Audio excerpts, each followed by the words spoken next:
Welcome to classic Kerala PSC. അപ്പോൾ നമ്മൾ നോക്കാൻ പോകുന്നത് 10ാം ക്ലാസ് നിലവാരത്തിലുള്ള ഒരു ചോദ്യ പേപ്പറിലെ മാത്സിലെ കുറേ ക്വസ്റ്റ്യൻസ് എത്രയും പെട്ടെന്ന് ഓപ്ഷൻ നോക്കി ഉത്തരം ചെയ്യാൻ പോകുന്ന ഒരു സീരീസ് ആണ്. അപ്പോൾ നമുക്ക് ആദ്യത്തെ ചോദ്യം നോക്കാം. 25 സ്ക്വയർ ഇൻറ്റു 4 സ്ക്വയർ എത്ര? ഈ ചോദ്യം വളരെ എളുപ്പമാണ്. 25ന്റെ സ്ക്വയറും 4ന്റെ സ്ക്വയറും ഒന്നും കണ്ടുപിടിച്ച് ഗുണിക്കേണ്ട കാര്യമൊന്നുമില്ല. ഈ സംഖ്യകൾ ആദ്യം ഗുണിക്കുക. 25 ഇൻറ്റു 4 എത്ര കിട്ടും? 100 കിട്ടും അല്ലേ? ഇനി 100ന്റെ സ്ക്വയർ കണ്ടുപിടിച്ചാൽ ഉത്തരവായി. അപ്പോൾ 100ന്റെ സ്ക്വയർ കണ്ടുപിടിക്കാൻ എളുപ്പവഴി എന്താ? 1ന്റെ സ്ക്വയർ 1 ആണ്. ഇനി 2 പൂജ്യത്തിൻ്റെ സ്ക്വയർ എന്ന് പറയുമ്പോൾ അതിൻ്റെ ഇരട്ടി എടുക്കുക, അതായത് 4 പൂജ്യം വരും. സോ ഓപ്ഷൻ ബി ആണ് നമ്മുടെ ആൻസർ എന്ന് പറയുന്നത്. രണ്ടാമത്തെ ചോദ്യം, അതായത് 82ാമത്തെ ചോദ്യം. 48 കിലോമീറ്റർ പെർ മണിക്കൂർ ശരാശരി വേഗത്തിൽ സഞ്ചരിക്കുന്ന ഒരു ബസ് 5 മണിക്കൂർ കൊണ്ട് എത്ര ദൂരം സഞ്ചരിക്കും? ഓക്കെ, വളരെ സിമ്പിളാണ്. കിലോമീറ്റർ പെർ മണിക്കൂർ എന്ന് പറയുന്നത് അതിൻ്റെ വേഗതയാണ്. ആ വേഗതയെ സമയം കൊണ്ട് ഗുണിച്ചാൽ നമുക്ക് എന്ത് കിട്ടും? ദൂരം കിട്ടും. അതായത് 48 ഗുണം 5 ചെയ്യണം. 40 ഗുണം 5 ചെയ്താൽ എത്ര കിട്ടും? 4 ഇൻറ്റു 5 20. അപ്പോൾ ഒരു 0 കൊണ്ട് കൊടുക്കുക, 200 കിട്ടും. ഇനി 8 into 5 40. So 200 plus 40. So answer എത്രയാണ്? 240 കിലോമീറ്റർ ആണ്. അടുത്ത ചോദ്യം, താഴെ കൊടുത്തിട്ടുള്ളവയിൽ നിന്ന് 1നും 4നും ഇടയിൽ വരുന്ന സംഖ്യ ഏതാണെന്നുള്ളതാണ് ചോദ്യം. ഈ ചോദ്യം ഡിലീറ്റഡ് ആണ്. എങ്കിലും നമുക്കിതിൻ്റെ ഉത്തരം ഒന്ന് പറയാം. 1നേക്കാൾ വലിയ സംഖ്യ ആകണമെങ്കിൽ താഴെ വരുന്ന ആളെ നമ്മൾ ഛേദം അല്ലെങ്കിൽ ഡിനോമിനേറ്റർ എന്നല്ലേ പറയുന്നത്. മുകളിൽ കിടക്കുന്ന ആളെ അംശം അല്ലെങ്കിൽ ന്യൂമറേറ്റർ എന്നാണ് പറയുന്നത്. സോ ഈ പറയുന്ന ഛേദത്തിനേക്കാൾ വലുതായിരിക്കണം അംശം എന്ന് പറയുന്നത്. താഴെ കിടക്കുന്ന ആളേക്കാൾ വലുതായിരിക്കണം മേളിൽ കിടക്കുന്ന ആൾ. അപ്പോൾ ഈ ഓപ്ഷനും പറ്റത്തില്ല, ഈ ഓപ്ഷനും പറ്റത്തില്ല. ഈ രണ്ടുപേരും 1നേക്കാൾ ചെറുതാണ്. അപ്പോൾ ഇവർ രണ്ടുപേരും 1നേക്കാൾ വലുതാണ്, പ്രശ്നമില്ല അല്ലേ? ഇനി 4നേക്കാൾ ചെറുതാവണമല്ലോ, 1നും 4നും ഇടയിൽ വരുന്ന സംഖ്യ ആവണമല്ലോ. അപ്പോൾ 1നേക്കാൾ വലുതായി, ഇനി 4നേക്കാൾ ചെറുതാവണം. സോ 4നേക്കാൾ ചെറുതാവാനുള്ള പ്രത്യേകത എന്ന് പറഞ്ഞു കഴിഞ്ഞാൽ താഴെ കിടക്കുന്ന ഛേദത്തിനെ നിങ്ങൾ ഈ പറയുന്ന 4 കൊണ്ട് ഗുണിക്കുക. 4 ഇൻറ്റു 4 എത്രയാണ്? 16. 16നേക്കാൾ ചെറിയ നമ്പർ ആണെങ്കിൽ ഈ സംഖ്യ 4നേക്കാൾ ചെറുതാണ്. അതായത് ഇത് 1നും 4നും ഇടയിൽ വരുന്ന സംഖ്യയാണ്. അതുപോലെ തന്നെ ഇവിടെയും ഛേദത്തിനെ 4 കൊണ്ട് ഗുണിക്കുക. അപ്പോൾ എത്ര കിട്ടും? 2 ഇൻറ്റു 4 8 കിട്ടും. 8നേക്കാൾ ചെറിയ സംഖ്യയല്ലേ 7. അതുകൊണ്ട് ഇവിടെയും ഉത്തരം ശരിയാവും. ഈ രണ്ട് ഉത്തരങ്ങളും ശരിയായതുകൊണ്ടാണ് ഈ ക്വസ്റ്റ്യൻ ക്യാൻസൽ ചെയ്തത്. എങ്കിലും ആ ഉത്തരം എങ്ങനെയാണ് ചെയ്യുന്നതെന്ന് പറഞ്ഞതേ ഉള്ളൂ. ഓക്കെ, നെക്സ്റ്റ് ചോദ്യം. 13/7, 16/7, 19/7 ഈ ഒരു വരുന്ന ശ്രേണിയിലെ ആദ്യത്തെ എണ്ണൽ സംഖ്യാ പദം ഏതാണെന്നുള്ളതാണ് ചോദ്യം. ഓക്കെ, അപ്പോൾ ഈ ചോദ്യത്തിൻ്റെ ഉത്തരം കണ്ടുപിടിക്കാൻ വളരെ എളുപ്പമാണ്. നിങ്ങൾ ഇതിൽ ഏതെങ്കിലും എണ്ണൽ സംഖ്യ വരുന്നുണ്ടോ നോക്കുക. 13/7 നമുക്ക് ഭാഗിക്കാൻ പറ്റുമോ? പറ്റത്തില്ല. 16/7 ഭാഗിക്കാൻ പറ്റുമോ? ഇല്ല. 7 2 14 കഴിഞ്ഞാൽ ശിഷ്ടം വരും. ഓക്കെ, 19/7 പറ്റുമോ? ഇല്ല. ഇനി നിങ്ങൾക്കറിയാം 13-നോടെ 3 കൂട്ടിയാൽ 16, 16-നോടെ 3 കൂട്ടിയാൽ 19. അടുത്ത ടേം എന്ത് വരും? 19-നോടെ 3 കൂട്ടിയാൽ 22/7 വരും. ഭാഗിക്കാൻ പറ്റുമോ? പറ്റത്തില്ല. പിന്നെ എത്ര വരും? 25/7 വരും. ഭാഗിക്കാൻ പറ്റത്തില്ല. അടുത്ത എത്ര വരും? 28/7 വരും. 28/7 നമുക്ക് ചെയ്യാൻ പറ്റും. എത്രയാണ് ഉത്തരം? 4 ഉത്തരം. അതുകൊണ്ട് ഇവിടുത്തെ ആദ്യത്തെ എണ്ണൽ സംഖ്യാപദം എത്രയാണ്? 4 ആണ്. അടുത്ത ചോദ്യം, 3/4, 5/8 എന്നീ ഭിന്നസംഖ്യകളുടെ ലസാഗു എത്രയാണ്? ഈ ചോദ്യവും ക്യാൻസൽ ചെയ്തിട്ടുള്ളതാണ്. അപ്പോൾ ഇതിൻ്റെ ഉത്തരം കണ്ടുപിടിക്കുന്ന രീതി എന്ന് പറയുന്നത് മുകളിലത്തെ സംഖ്യയുടെ ലസാഗു ഡിവൈഡഡ് ബൈ താഴത്തെ സംഖ്യകളുടെ ഉസാഖ എന്നുള്ളതാണ്. 3ഉം 5ഉം ലസാഗു എടുത്തു കഴിഞ്ഞാൽ എന്ത് കിട്ടും? 3ൻ്റെ ടേബിൾ എഴുതി നോക്കുക, 5ൻ്റെ ടേബിൾ എഴുതി നോക്കുക. 3, 6, 9, 12, 15 എക്സെട്ര. 5 ആണെങ്കിലോ 5, 10, 15 കോമൺ ആയിട്ട് വരുന്ന ആദ്യത്തെ സംഖ്യയാണ് നമ്മുടെ ലസാഗു എന്ന് പറയുന്നത്. അപ്പോൾ 15 മുകളിലത്തെ നമ്പർ. താഴത്തെ നമ്പറോ? 4നെയും 8നെയും ഡിവൈഡ് ചെയ്യാൻ പറ്റുന്ന ഏറ്റവും വലിയ സംഖ്യ ഏതാണ്? 4നെ ഡിവൈഡ് ചെയ്യാൻ പറ്റുന്ന സംഖ്യ ഏതാണ്? 4. 8നെയും 4 കൊണ്ട് ഡിവൈഡ് ചെയ്യാൻ പറ്റും അല്ലേ? അപ്പോൾ 4 ഇവിടുത്തെ ഉസാഖ എന്ന് പറയുന്നത്. അപ്പോൾ 15/4 ഇവിടുത്തെ ആൻസർ വരുന്നത്. ആ ആൻസർ ഓപ്ഷനിൽ ഇല്ലാത്തതുകൊണ്ടാണ് ഇവിടെ ഉത്തരം കിട്ടാത്തത്. ഓക്കെ, അത് ഞാൻ ജസ്റ്റ് ഒന്ന് പറഞ്ഞതേ ഉള്ളൂ. ഉത്തരവില്ലാത്തതുകൊണ്ടാണ് വേഗത്തിൽ പറഞ്ഞത്. Okay, next question. ഒരു കച്ചവടക്കാരൻ ഒരു സാധനം 700 രൂപയ്ക്ക് വിറ്റപ്പോൾ 30% നഷ്ടമുണ്ടായി. അങ്ങനെയാണെങ്കിൽ ആ സാധനത്തിൻ്റെ വാങ്ങിയ വില എത്രയാണ്? വളരെ എളുപ്പമാണ് ഈ ചോദ്യം. നോക്കിയേ, 30% നഷ്ടമുണ്ടായെന്നാണ് പറഞ്ഞേക്കുന്നത്. ഒരു സാധനത്തിൻ്റെ വില 100% എടുത്താൽ 30% നഷ്ടമാണെങ്കിൽ ബാക്കി എത്ര ഉണ്ടായിരിക്കും? ബാക്കി 70% ഉണ്ടായിരിക്കും അല്ലേ? ഈ 70% നമ്മൾ വിറ്റ 700 രൂപ. ഓക്കെ, അപ്പോൾ നഷ്ടം വന്ന ശതമാനമാണ് 30%. ബാക്കി കണ്ടുപിടിക്കുക 70%. ആ 70% നമ്മൾ വിറ്റ വില. 70% 700 ആണെങ്കിൽ 7% എന്ന് പറഞ്ഞാൽ എത്ര ആയിരിക്കും? 70 ആയിരിക്കും അല്ലേ? അങ്ങനെയാണെങ്കിൽ 70% 700 ആണെങ്കിൽ നിങ്ങൾക്ക് അറിയാമല്ലോ 100% എത്രയായിരിക്കും? 70% 700 ആണെങ്കിൽ 100% എന്ന് പറയുന്നത് 1000 ആയിരിക്കും. ഓക്കെ, ഇവിടെ നിന്ന് 10% കണ്ടുപിടിക്കാൻ പറ്റും. 7 ഡിവൈഡ് ചെയ്താൽ മതി. 10% 100 വരും. അതുകൊണ്ട് 100% എത്ര വരും? 1000 വരും. എന്തായാലും ഇവിടെ ആൻസർ എന്ന് പറയുന്നത് 1000 രൂപയാണ്. അടുത്ത ചോദ്യം, 87ാമത്തെ ചോദ്യമാണ്. സ്ക്വയർ റൂട്ട് ഓഫ് 0.111 ഇൻറ്റു 0.444 വളരെ എളുപ്പമുള്ളൊരു ചോദ്യമാണ്. ഇവിടെ കണ്ടുപിടിക്കാൻ പറയുന്ന രീതി എന്ന് പറഞ്ഞു കഴിഞ്ഞാൽ 0.111 ഇങ്ങനെ പോകുന്ന സംഖ്യ നമുക്ക് എങ്ങനെ എഴുതാമെന്നറിയാവോ? 1/9 എന്ന് എഴുതാം. അങ്ങനെയാണെങ്കിൽ 0.444 എക്സെട്ര ആണെങ്കിൽ നമുക്ക് തന്നെ എങ്ങനെ എഴുതാം? 4/9 എന്ന് എഴുതാം. അതായത് 0 ഒരേ സംഖ്യ ഇങ്ങനെ വന്നു കഴിഞ്ഞാൽ ആ സംഖ്യ /9 നമുക്ക് അതിനെ എഴുതാൻ പറ്റും. ഓക്കെ, ഇനി 1/9 ഇൻറ്റു, അപ്പോൾ ഇവിടെ നമുക്ക് എങ്ങനെ മാറ്റി എഴുതാം? സ്ക്വയർ റൂട്ട് ഓഫ് 0.111 എക്സെട്രയ്ക്ക് പകരം നമുക്ക് 1/9 എഴുതാം, ഇൻറ്റു അടുത്ത സാധനത്തിന് പകരം 4/9 എഴുതാം. ഇത് നമുക്ക് ഗുണിക്കാമല്ലോ. 1 × 4 എത്ര? 4 ഡിവൈഡഡ് ബൈ ആ 9 × 9 81 എന്ന് വരും. Okay, square root of 81. Root എടുക്കുമ്പോഴോ 4ന്റെ റൂട്ട് 2 ആണ്, ഡിവൈഡഡ് ബൈ 81ന്റെ റൂട്ട് 9 ആണ്. അപ്പോൾ ഉത്തരം നമുക്ക് 2/9 എന്ന് കിട്ടി. നോക്കിയേ, 1/9 0.111 എക്സെട്ര ആണ്, 4/9 0.444 എക്സെട്ര ആണെങ്കിൽ 2/9 എത്രയായിരിക്കും? 0.222 എക്സെട്ര ആയിരിക്കും. സോ ഇവിടുത്തെ ആൻസർ എന്ന് പറയുന്നത് 0.222 എക്സെട്ര ആണ്. ഓക്കെ, നെക്സ്റ്റ് ചോദ്യം. സ്കൂൾ അസംബ്ലിയിൽ 10A ക്ലാസ്സിലെ വരിയിൽ ആശ മുന്നിൽ നിന്നും 25-മതും പിന്നിൽ നിന്ന് 13-മതുമാണ്. അങ്ങനെയാണെങ്കിൽ വരിയിലാകെ എത്ര പേരുണ്ട്? സ്ഥിരം ചോദ്യമാണ്. നിങ്ങൾ എന്ത് ചെയ്യുക? ഈ 25ഉം 13 കൂടി കൂട്ടുക, 1 കുറയ്ക്കുക. 25ഉം 13 കൂട്ടി നമുക്ക് എത്ര കിട്ടും? 38 കിട്ടും. 1 കുറച്ചാലോ? ഉത്തരം 37 കിട്ടും. ഓക്കെ, അടുത്ത ചോദ്യം. 1 മുതൽ 100 വരെയുള്ള സംഖ്യകളുടെ ശരാശരി എത്ര? 1 മുതൽ ഏതെങ്കിലും ഒരു സംഖ്യ വരെയുള്ള ശരാശരി ചോദിച്ചു കഴിഞ്ഞാൽ വളരെ എളുപ്പമാണ്. ആ സംഖ്യയുടെ പകുതി എടുക്കുക. 100ന്റെ പകുതി എത്രയാണ്? 50. അതിൻ്റെ കൂടെ ഒരു അര കൂടി കൂട്ടുക, അതായത് 0.5 കൂടി കൂട്ടുക. സോ ഉത്തരം എന്ന് പറയുന്നത് 50.5 അല്ലെങ്കിൽ 50 അരയാണ്. ഓക്കെ, അപ്പോൾ ഇവിടുത്തെ ആൻസർ എന്ന് പറയുന്നത് 50.5, 50 അരയാണ്. അപ്പോൾ 1ന്റെ കൂടെ ഇപ്പോൾ 80 വരെയുള്ള സംഖ്യകളുടെ തുക ചോദിച്ചിരുന്നെങ്കിലോ, 80 വരെ സംഖ്യകളുടെ ശരാശരി ആയിരുന്നു ചോദിച്ചിരുന്നെങ്കിലോ, 80ന്റെ പകുതി എടുക്കുക 40, 40ന്റെ കൂടെ ഒരു അര കൂട്ടുക, 40 അര. അത്രയേ ഉള്ളൂ പരിപാടി. 1 മുതൽ ആ സംഖ്യ വരെയുള്ള സംഖ്യകളുടെ ശരാശരി ചോദിക്കുമ്പോൾ മാത്രമാണ് നമുക്ക് ഈ ഒരു ഐഡിയ പറ്റുന്നത് കേട്ടോ. ഇനി രാജുവിന് അവൻ്റെ അനിയനേക്കാൾ 10 വയസ്സ് കൂടുതലാണ്. 5 വർഷം കഴിയുമ്പോൾ രാജുവിൻ്റെ വയസ്സ് അനിയൻ്റെ വയസ്സിൻ്റെ 2 മടങ്ങാവും. അങ്ങനെയാണെങ്കിൽ രാജുവിൻ്റെ വയസ്സ് എത്ര? ഇത് എക്സ് ഒക്കെ വെച്ചിട്ടാണ് ചെയ്യുന്നത്. നമുക്കിപ്പോൾ ഓപ്ഷൻ നോക്കി ഉത്തരം ചെയ്യാം. വളരെ എളുപ്പത്തിൽ ഓപ്ഷൻ നോക്കി ഉത്തരം ചെയ്യാം. നോക്കിയേ, രാജുവിൻ്റെ അനിയൻ്റെ വയസ്സ്, രാജുവിന് അവൻ്റെ അനിയനേക്കാൾ 10 വയസ്സ് കൂടുതലാണ്. അതായത് രാജുവിൻ്റെ വയസ്സിനേക്കാൾ 10 കുറവാണ് അനിയൻ്റെ വയസ്സ്. അപ്പോൾ 5 വർഷം കഴിയുമ്പോൾ അനിയൻ്റെ ഇരട്ടിയാവും രാജുവിൻ്റെ വയസ്സ്. നമുക്കിതിൽ ഓരോന്ന് എക്സാമ്പിളായിട്ട് എടുത്തു നോക്കാം. രാജുവിന് ഇപ്പോൾ 25 വയസ്സുണ്ടെങ്കിൽ അനിയൻ ഇപ്പോൾ എത്ര വയസ്സ് കാണും? 25 - 10 15 വയസ്സ് കാണും. 5 വർഷം കഴിഞ്ഞാലോ 15 എന്നുള്ള എത്രയാകും? 20 ആകും.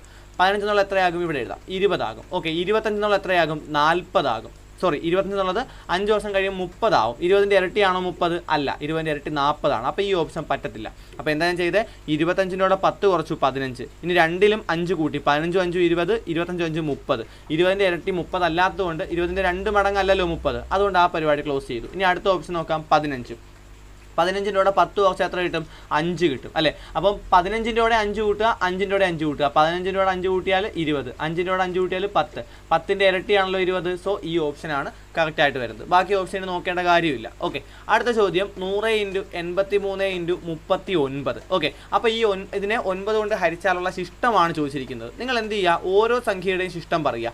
100നെ 9 കൊണ്ട് ഹരിച്ചാൽ എത്ര ശിഷ്ടം കിട്ടും? 100നെ 9 കൊണ്ട് ഹരിച്ചാൽ 99 വരെ 9 കൊണ്ട് പറ്റും. ബാക്കി 1 ആണ് ശിഷ്ടം വരുന്നത്.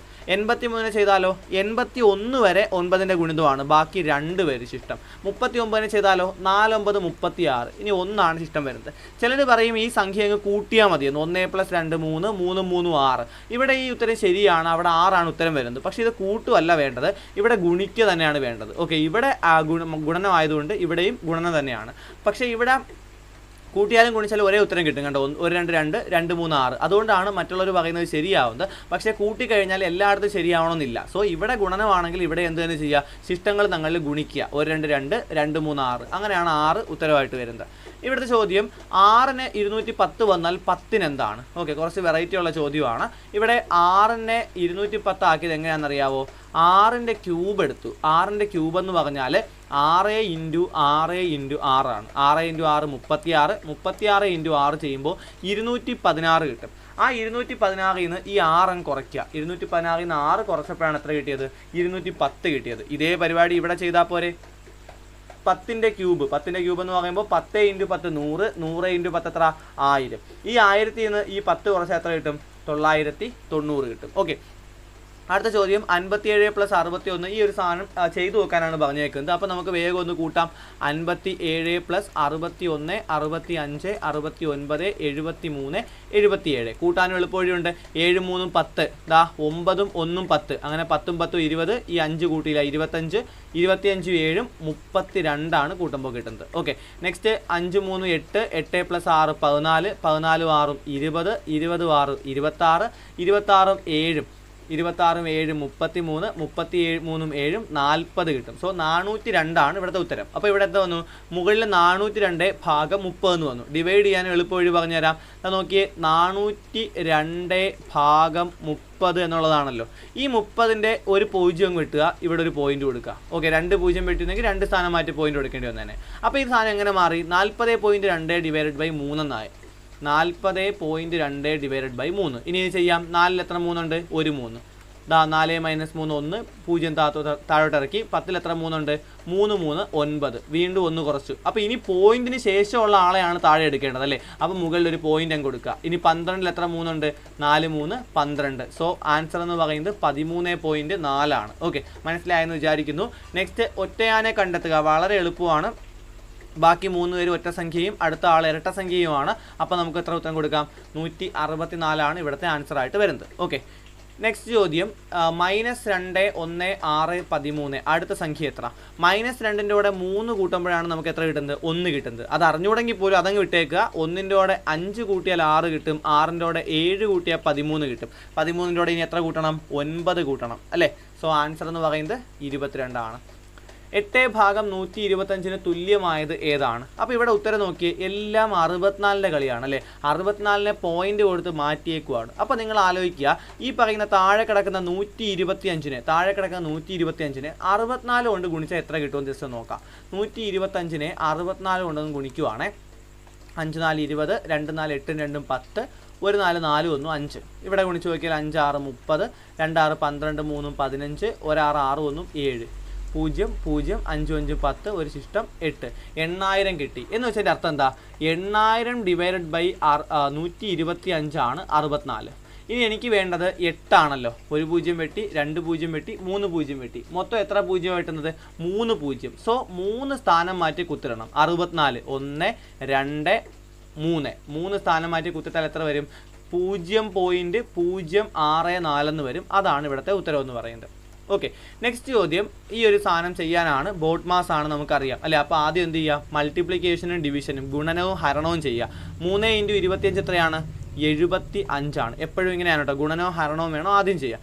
മൈനസ് അതുപോലെ ഇട്ടു. 32 ഭാഗം 4 എത്രയാണ്? 8 + 10 - 18 അതുപോലെ എഴുതി. ഓക്കെ ഇനി കൂട്ടാനുള്ള അഡിഷൻ ഉള്ളത് മാത്രം ചെയ്യുക. 75 + 10 എത്ര? 85 മൈനസ് 8ഉം 18 കൂട്ടുക. മൈനസ് എടുക്കുന്ന 2 പേരല്ലേ ഉള്ളത്, അവരെയും കൂട്ടുക. 8ഉം 18 കൂട്ടിയാൽ എത്ര? 26. 85 - 26 കുറയ്ക്കാനുള്ള എളുപ്പം എന്താ?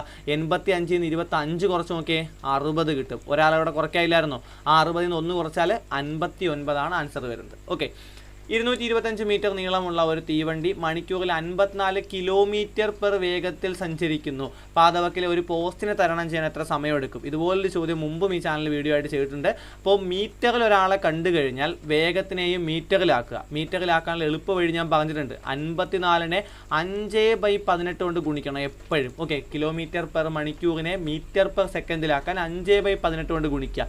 അപ്പോൾ 18 × 3 ആണ് 54. ഓക്കെ 3 × 15 എത്ര കിട്ടും? 15. 3 × 5 എത്ര കിട്ടും? 15 കിട്ടും. ഓക്കെ അപ്പോൾ ഇതുപോലത്തെ ക്വസ്റ്റ്യനൊക്കെ മുമ്പും ചെയ്തിട്ടുണ്ട് കേട്ടോ. ആ വീഡിയോസൊക്കെ പരമാവധി കാണാൻ നോക്കണേ. അപ്പോൾ 15 ആണ് നമുക്ക് വരുന്നത്. ഈ 15നെ എന്ത് ചെയ്യുക? നിങ്ങൾ എടുക്കുന്ന 225 മീറ്റർ എന്ന് പറയുന്ന ആളെ ഈ ദൂരത്തിന് 225 മീറ്റർ ആണ് ഇവിടുത്തെ ദൂരം. ഓക്കെ തീവണ്ടിയുടെ മണിക്കൂർ തീവണ്ടിയുടെ നീളം. ഓക്കെ ആ 225നെ എന്തുകൊണ്ട് ഡിവൈഡ് ചെയ്യുക? ഈ 15 കൊണ്ട് ഡിവൈഡ് ചെയ്യുക. അപ്പോൾ ഞാൻ വീണ്ടും അതും പറഞ്ഞിട്ടുണ്ട് 15 × 15 225 ആണ്. ഓക്കെ സ്ക്വയർ ആണത് അല്ലേ? അപ്പോൾ 15ൻ്റെ സ്ക്വയർ ഒക്കെ കാണാതെ പഠിച്ചു വയ്ക്കുന്നത് നല്ലതാണ് കേട്ടോ. അപ്പോൾ ഇവിടുത്തെ ഉത്തരം എന്ന് പറയുന്നത് ഡിവൈഡ് ചെയ്യുമ്പോൾ കിട്ടുന്ന 15 സെക്കൻഡ് ആണ്. അടുത്ത ചോദ്യം. ഒരു ക്ലാസ്സിലെ 11 കുട്ടികളുടെ ഭാരങ്ങളുടെ ശരാശരി 43 കിലോഗ്രാം ആണ്. 40 കിലോഗ്രാം ഭാരമുള്ള ഒരു കുട്ടി കൂടി ഇതിലേക്ക് ചേർത്താൽ ശരാശരി ഭാരം എത്രയാണ്? സാധാരണ ഇത് നമ്മൾ ചെയ്യുന്നത് 11നെ 43 കൊണ്ട് ഗുണിച്ചിട്ട് ഈ അധികം വന്ന 40 കൂടി കൂട്ടി 12 കൊണ്ട് ഡിവൈഡ് ചെയ്യുന്നതാണ്. അപ്പോൾ ഇവിടെ നമ്മൾ കുറച്ചുകൂടി എളുപ്പത്തിൽ ചെയ്യാൻ പോവുകയാണേ. ശ്രദ്ധിച്ച് കേട്ടോ. 11 കുട്ടികളുടെ ശരാശരി ഭാരം 43 ആണ്. അപ്പോൾ നമ്മൾ വിചാരിക്കുന്നു 11 പേരുടെയും ഭാരം 43 കിലോ വീതമാണെന്ന് വിചാരിക്കുന്നു. ഓക്കെ, ഇനി 40 കിലോ ഉള്ള ആളല്ലേ പുതിയതായിട്ട് വന്നത്, 40 കിലോ ഉള്ള ആളാണ് വന്നത്. അപ്പോൾ ഈ 11 പേരുടെയും ഭാരം ഞാൻ ഇനി 40 ആക്കാൻ പോവാം. 11 പേരുടെയും ഭാരം 40 ആക്കി. അപ്പോൾ ഓരോരുത്തരും എത്ര കിലോ വെച്ച് മാറ്റണം, 3 കിലോ വെച്ച് കുറയ്ക്കണം. എല്ലാവരുടെയും വെയിറ്റ് 43 ആയിരുന്നു, 40 ആക്കണമെങ്കിൽ 3 കിലോ വെച്ച് കുറയ്ക്കണം. അപ്പോൾ 11 പേരുടെ വെയിറ്റ് 11 പേരുടെ 3 കിലോ വെച്ച് എടുത്താൽ മൊത്തം എത്രയായി, 11 × 3 അല്ലേ, 33 കിലോ നമുക്ക് അധികം വന്നു. ഈ 33 കിലോ 40 എല്ലാവരുടെയും വെയിറ്റ് 40 ആക്കിയേ. ഇനി ഞാൻ 33 കിലോ അധികം വന്നല്ലോ. ഈ 33നെ ഇനി എത്ര പേരുണ്ട്, 11ൻ്റെ ഇവിടെ ഒരാളോടെ വന്നപ്പോൾ 12 ആയി. 33നെ 12 കൊണ്ട് ഡിവൈഡ് ചെയ്യുക. ഓക്കെ, 33നെ എത്ര കൊണ്ട് ഡിവൈഡ് ചെയ്യുക, ഈ പറയുന്ന അധികം വന്ന ആളുടെയും കൂടെ എണ്ണം കൂട്ടി 12 കൊണ്ട് ഡിവൈഡ് ചെയ്യുക. ഇവിടെ കിട്ടുന്ന ഉത്തരം എത്രയാണോ അത് നമ്മൾ നേരത്തെ ഉണ്ടായിരുന്ന 40ൻ്റെ കൂടെ കൂട്ടിയാൽ, ഓരോരുത്തരെയും വെയിറ്റ് നമ്മൾ 40 ആക്കി വെച്ചേക്കുവാണല്ലോ, ആ 40നോടെ കൂട്ടിയാൽ നമ്മുടെ ഉത്തരവായി. അതായത് 33നോടെ 12 ഡിവൈഡ് ചെയ്താൽ മാത്രം മതി നമുക്ക്. ഇതാ നോക്കി, 2 12 24. ഇനി ബാക്കി എത്ര കുറയ്ക്കുമ്പോൾ നിങ്ങൾക്ക് 9 കിട്ടും. ഇനി ചെയ്യാൻ ആളില്ല അല്ലേ, അപ്പോൾ നമ്മൾ എന്ത് ചെയ്യും, ഇവിടെ ഒരു പോയിന്റ് കൊടുക്കുക, ഇവിടെ ഇനി 0 കൊടുക്കുക.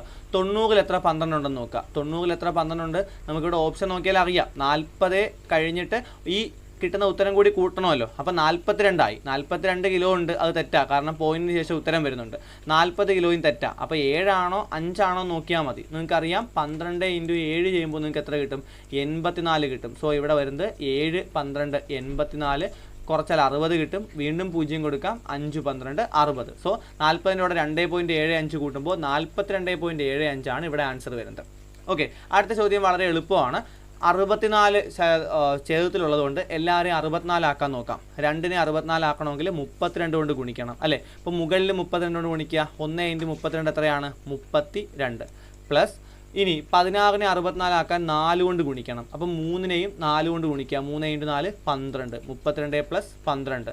5നെ ഇനി 64 ആക്കാൻ ഒന്നുമില്ല, അപ്പോൾ 5, 2 2 4, 5 4 9, 3 1 4, 49 ഡിവൈഡഡ് ബൈ താഴത്തെ സംഖ്യ 64, 49/64 ആണ് ആൻസർ. ഓക്കെ, അപ്പോൾ ഇതുപോലെ കൂടുതൽ വീഡിയോസ് നമ്മൾ എല്ലാ വിഷയത്തിൻ്റെയും LDC LGS ബേസ് ചെയ്തിട്ട് എല്ലാ ടോപ്പിക്കുകളുടെയും ഇമ്പോർട്ടൻറ്റ് പ്രീവിയസ് ഇയർ ക്വസ്റ്റ്യൻസ് എങ്ങനെ എക്സ്പ്ലെയിൻ ചെയ്യണമെന്നുള്ള ഡീറ്റെയിൽഡ് വീഡിയോ നമ്മൾ ചെയ്യുന്നുണ്ട്. അപ്പോൾ കൂടുതൽ വീഡിയോസിനായിട്ട് ചാനൽ സബ്സ്ക്രൈബ് ചെയ്യുക. Thank you for watching classic Kerala PSC.